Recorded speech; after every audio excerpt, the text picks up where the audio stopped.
So better morning to all of you. দেখ, choice friend list নিয়ে না তোরা অনেক মিস্টেক করছিস, ঠিক আছে? বড় বড় চ্যানেলগুলো ওরাও সব ভুল ভাল সব কিছু দিচ্ছে। তাই জন্য একটাই পুরো ভালোভাবে একটা আমি বুঝিয়ে দিচ্ছি, এর মধ্যে বুঝিয়ে যায় আর নিজের চয়েস ফ্রেন্ড লিস্টটা ভালোভাবে প্রিপেয়ার কর, ঠিক আছে? চলে দেখ, ফার্স্টে দেখ কোন ধরে নেই তুই 1 থেকে 10টার মধ্যে দিবি, ঠিক আছে? তোর কাছে তুই 10টা চয়েসেস দিবি, ঠিক আছে? 4 থেকে এরকম ধরে নে তুই 10টা চয়েসেস দিলি। আচ্ছা, 1 নম্বরে কোনটা দিবি? কেউ ধরে নেই কারো র্যাঙ্ক হয়েছে 1452, ঠিক আছে? এবার 1452 র্যাঙ্ক হয়, তার কাছে কি হবে? 1452 র্যাঙ্ক হলে তার কাছে ধরে নেই 1452 র্যাঙ্কে সে জিউতে পাওয়ার পেয়ে যাবে, তাই না? জিউতে পাওয়ার পেয়ে যাবে। আচ্ছা, জিউ পাওয়ারের আগে সে জিউতে কেমিক্যালও পেয়ে যেতে পারে, তাই না? জিউতে কেমিক্যালও পেয়ে যেতে পারে। আচ্ছা, আহ, তারপরে তো তার পরের ব্রাঞ্চগুলো তো পেয়ে যাবে। তার মানে ও কী কী পাচ্ছে না? যেহেতু সিএসসি পাচ্ছে না, আইটি পাচ্ছে না, ইটিসি পাচ্ছে না, ইলেকট্রিক্যাল পাচ্ছে না, তাহলে ও কি রাখবে না? অবভিয়াসলি রাখবে। ও শুরুই করবে জিউ সিএসসি থেকে, জিউ সিএসসি থেকে, তারপর আইটি, তারপরে ইটিসি, তারপরে ইলেকট্রিক্যাল, তারপরে মেকানিক্যাল, তারপরে কেমিক্যাল, তারপরে পাওয়ার, তারপরে হচ্ছে প্রোডাকশন, এরকমভাবে। তার মানে তুই জানিস এই র্যাঙ্কে তুই সিভিল, পাওয়ার, প্রোডাকশন এগুলো তো পেয়ে যাবি। তার মানে এইগুলোকে নিচে রাখতে হবে, এইগুলোকে নিচে রাখতে হবে, ঠিক আছে? কারণ কম্পিউটার যখন দেখবে তখন ও প্রথম থেকে দেখে যাবে, ফার্স্টটা হলো না, সেকেন্ডটা হলো না, তাই এরকম নিচে নিচে আসতে থাকবে। ধরে নে তোর 8 নম্বর লিস্টটা, 8 নম্বর যে চয়েসটা ওটা হয়ে গেল, তাহলে ও কী করলো? ওইখানে লক করে দিল। এবার যখন সেকেন্ড রাউন্ডে তুই যখন আপগ্রেড করাবি, তখন 8 নম্বরের উপর থেকেই সে যাবে, 8 নম্বরের নিচেগুলো আর ও দেখবে না।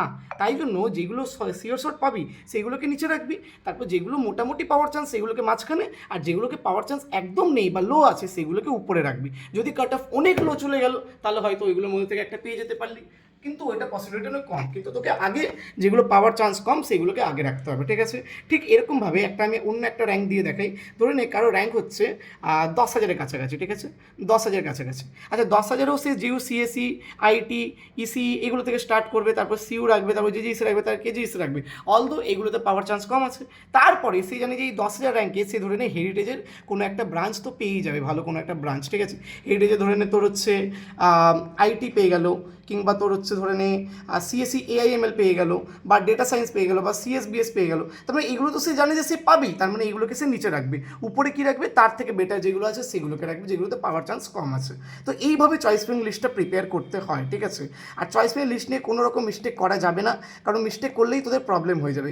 এই যে চয়েস ফ্রেন্ড লিস্টে আরেকটা মেন আইডিয়াল জিনিস হচ্ছে তোর কাট অফ, প্রিভিয়াস ইয়ারের কাট অফ, ঠিক আছে? প্রিভিয়াস ইয়ারের কাট অফ দেখে তুই বুঝতে পেরে যাবি যে কোনটা তুই পেতে পারবি, কোনটা পেতে পারবি না, ওই অনুযায়ী তুই আগে পরে সাজাতে পারবি। তো প্রিভিয়াস ইয়ার কাট অফের জন্য কোন প্ল্যাটফর্মে তুই দেখবি? আমাদের নিজের ওয়েবসাইটেই আছে। ওয়েবসাইটে আমাদের দেখবি কলেজ প্রেডিক্টর আছে। এই কলেজ প্রেডিক্টরে তুই জাস্ট খালি নিজের র্যাঙ্ক আর ক্যাটাগরি দিলে তুই দেখে নিতে পারবি যে কোন কলেজগুলো তুই পেতে পারিস। দেখবি ওইখানে 3টে ক্যাটাগরি আছে, একটা হাই চান্সেস, একটা মিডিয়াম চান্সেস, আর একটা লো চান্সেস। এই 3টে ক্যাটাগরির জন্য আলাদা আলাদা কলেজেস এগুলো আছে। তার মানে লো চান্সেস যেগুলো আছে সেগুলোকে তুই উপরে রাখবি, মিডিয়াম চান্সেসগুলো কি যেখানে আছে সেগুলোকে তুই মাঝখানে রাখবি, আর হাই চান্সেস যেগুলো তুই শিওর আছে যে পাবি সেগুলোকে নিচে রাখবি, ঠিক আছে? আর চয়েস ফিলিং লিস্ট নিয়ে যেইটা একটা সব থেকে যেটা এক্সপিরিয়েন্সের থ্রুতে বলছি, চয়েস ফিলিং লিস্টে যত ম্যাক্সিমাম পারবি চয়েসেস দিবি, ঠিক আছে?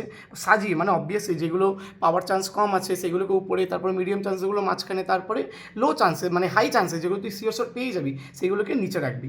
আর চয়েস ফিলিং লিস্টে ম্যাক্সিমাম চয়েসেস দিবি, ম্যাক্সিমাম চয়েসেস দিবি। কেন ম্যাক্সিমাম চয়েসেস দেওয়া উচিত?